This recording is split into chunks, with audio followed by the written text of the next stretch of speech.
Good day mga kapinta, welcome back sa ating channel. Ang gagawin natin ngayong araw ay magagayak tayo ng ating plywood. Ipakikita ko sa inyo sa video ito kung paano natin ginagayak yung ating mga plywood bago natin ito nilalagyan ng ating mga design gamit yung ating mga oil tinting color para magmukha itong kahoy.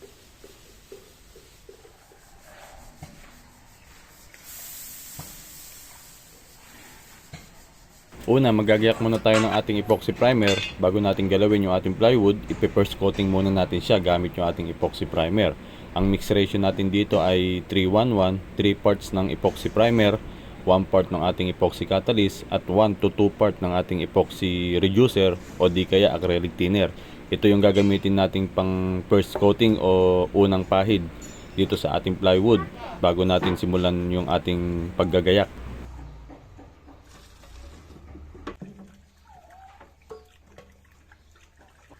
Ipapahid o i-apply natin yung ating epoxy primer gamit yung ating paint roller o di kaya paintbrush. Pwede rin yung spray gun. Isang beses lang natin ito ipapahid o i-apply. Maghihintay lang tayo dito ng 3 hanggang 6 na oras. Ito yung unang step sa ating preparation, yung first coating ng ating primer. Pagkatapos nito, pwede na tayo magpahid ng ating masilya.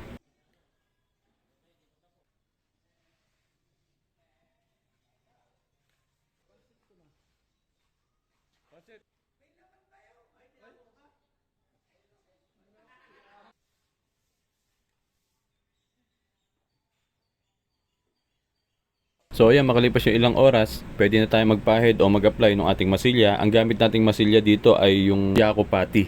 Parang body filler din ito. Mayroon din itong hardener, 2 component din ito. So mag-apply tayo dito ng 1 hanggang 2 patong o di kaya 3, depende sa kondisyon ng plywood. Pag maraming lubog-lubog o sira, hanggang 3 beses natin na-applyan. So dito 2 beses lang tayo mag-a-apply dahil maganda naman yung ibabaw ng ating plywood. Babatakan lang natin siya magkabila. Pagkatapos natin siyang batakan, ibibiling lang natin yung lamesa. Sa kabila naman tayo maghahagod ng ating masilya.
At makalipas na nga ang ilang minuto, pwede tayong magliha dito gamit yung ating papel de liha o sandpaper.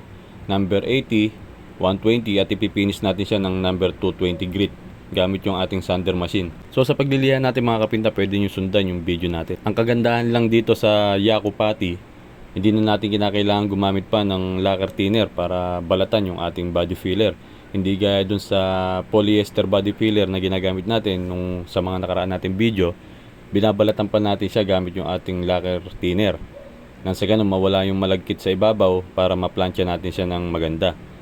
Hindi tulad nitong Yaku, pwede na natin siya irekta sa liha. Hindi siya malagkit. Madali lang siyang gamitan ng ating sander.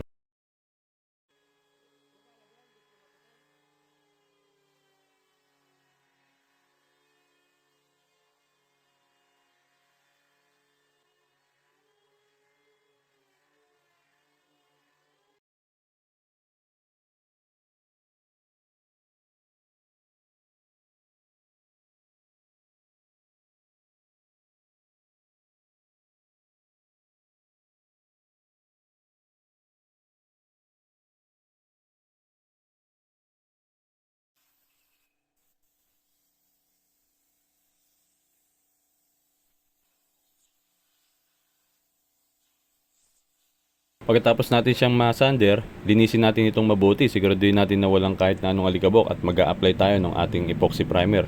Yung epoxy primer na gagamitin natin dito ay yung epoxy primer din na ginamit natin kanina pang first coating.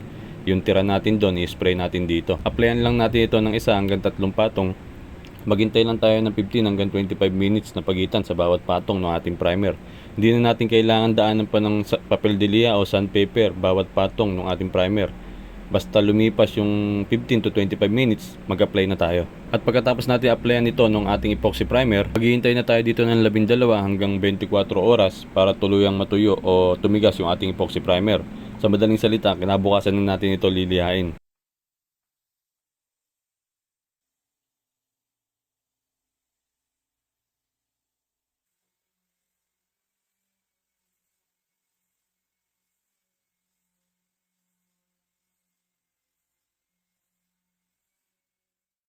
So bali makalipas yung 24 oras, kinaumagahan, gamitan na natin ito ng sander. Pwede natin itong lihain gamit yung 240, ipipinis natin ng number 400 gamit yung ating sander.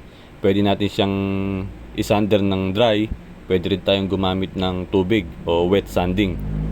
So dito pinili ko yung dry sanding gamit yung ating sander machine. Siguraduhin lang na malihan natin mabuti yung ating primer, maging flat o mawala yung orange peel o yung balat suha sa ibabaw ng ating primer para maging maganda o maayos yung resulta kapag nag-apply tayo mamaya ng ating automotive paint.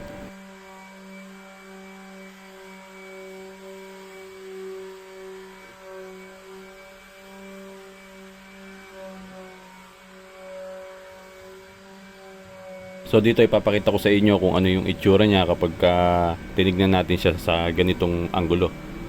So ayan, kung makikita nyo, medyo nagre-reflect na yung ating primer. So indikasyon yan na maganda yung naging paglilihan natin. So ibig sabihin, pwede na natin yung patungan ng ating automotive paint. So ngayon, magagayak tayo ng ating automotive paint o yung acrylic white. Ang ratio natin dito ay madali lang, 1:1 lang. Kung gaano lang karami yung inilagay yung pintura, ganun lang din karami yung ilalagay natin acrylic thinner.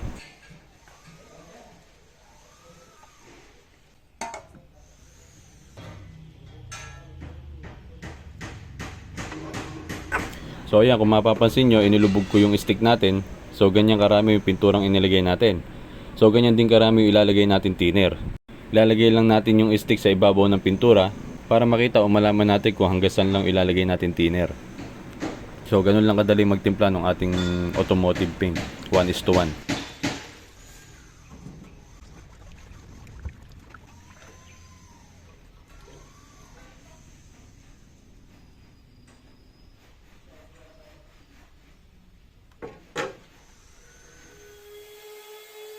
So matapos natin matimpla yung ating automotive paint, linisin lang natin mabuti yung surface ng ating primer. Siguraduhin natin na walang kahit na anong alikabok dyan bago tayo mag-spray. Nang sa ganun, kumapit yung pintura natin.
So matapos natin ma-spray ng automotive paint yung ating plywood, maghintay lang tayo ng ilang oras at pwede na natin yung lagyan ng design.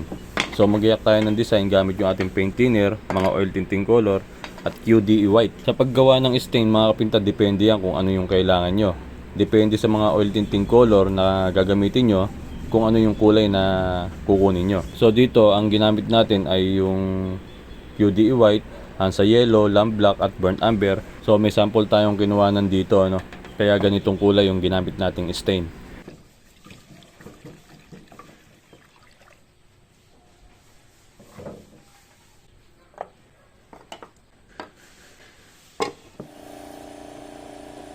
So matapos natin matimpla, ipahid lang natin rekta dito sa ating pininturahan. Dinaanan muna natin ito ng number 240 para magkaroon ng kapit yung stain natin dito sa ating paint. So ipahid lang natin yan, maghintay lang tayo ng ilang minuto bago tayo makagawa ng design. Sa pagdi-design, depende na yan mga kapinta kung ano yung gusto nyo, kung ano yung diskarte nyo, kung ano yung alam yung pamamaraan, pwede nyo gawin. So gaya ng ginagawa ko dito, kung ano lang yung nalalaman ko, yun lang yung ginagawa natin mga kapinta, no? So kung gusto nyo naman, pwede nyo gayahin yung nasa video o di kaya balikan yung mga nakaraan nating video. Nang sa ganun ay magkaroon kayo ng konting idea kung paano natin ginagawa yung mga ganitong design. Pagkatapos naman natin gawa ng design ito, maghintay lang tayo ng ilang oras. Pwede na natin ito ipitan ng ating lacquer sanding sealer. I-sprayan natin ito ng isa hanggang 2 patong. Maghintay tayo matuyo ng 15 to 25 minutes. At a-applyan natin ulit ito ng ating stain. So depende talaga yan kung anong kulay yung kinukuha nyo mga kapinta, no? So dito magpapahid tayo ng pangalawang stain. Nang sa ganun makuha natin yung ibinigay na sample sa atin.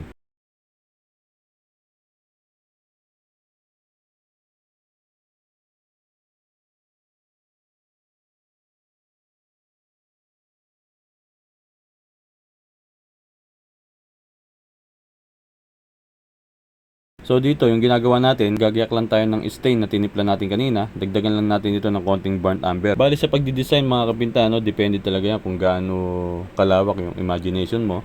Kailangan mo lang talaga maging creative nang sa ganun makagawa ka ng isang magandang design, o di kaya pwede kayong kumuha ng mga design sa internet, pwede nyo siyang kopyahin, o di kaya sundan nyo na lang yung video natin kung hindi pa kayo, kung hindi nyo pa kabisado yung mga ganitong trabaho.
Bali matapos tayo makagawa ng design, maghintay lang tayo dito ng ilang oras. I-sprayan na natin ito ng ating sealer.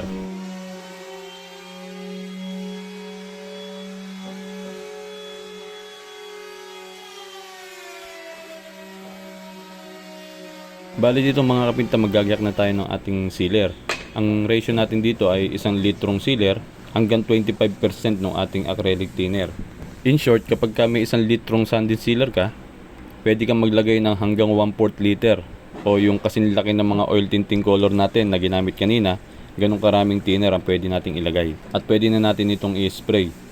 Mag-spray tayo ng 1 hanggang 2 patong. Maghintay lang tayo ng 15 hanggang 25 minutes na pagitan sa bawat patong ng ating sealer. Gamitan natin ng papel de lea o sandpaper sa bawat patong ng ating sealer. Number 240.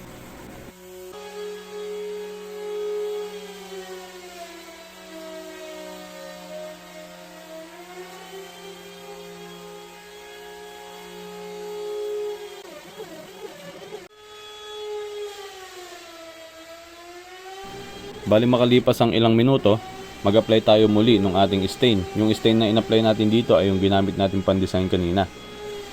Hagurin lang natin ito ng paintbrush, hintayin matuyo at paraanan natin ito muli ng ating paintbrush hanggang sa pumantay na yung kulay ng ating stain. At mag-ipit tayo muli ng ating sealer makalipas ang ilang minuto o ilang oras.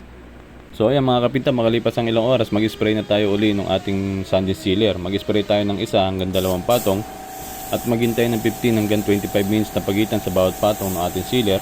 Gamitan natin ng sandpaper o papel de liha number 240 sa bawat pagitan o pagpatong ng ating sealer. So bali matapos tayo makapagpahid o makapag-apply ng ating sealer, maghintay lang tayo ng hanggang 1 oras, depende sa init ng panahon. Pwede na tayong gumamit ng kahit na anong top coat na gusto nyo. Pwede yung gloss, pwede rin yung matte. Pwede yung single component, pwede rin yung 2 component. Depende sa inyo kung ano yung gusto nyong mga top coat na gamitin dito. Sa ngayon, hanggang dito na lamang muna yung step by step video natin. Sana may natutunan kayo ngayong bago. At kung bago ka lang dito sa akin channel, huwag mo kakalimutan na mag-subscribe at i-click yung notification bell para updated ka sa mga susunod nating video. At kung andito ka naman sa ating Facebook page, huwag mo kakalimutan na mag-follow, like, and share. At kung may mga kakilala ka na alam mo mahilig sa mga ganitong video, share mo sa kanya ito at sigurado ako magugustuhan niya to. So hanggang dito na lang mga kabinta, maraming salamat sa panonood.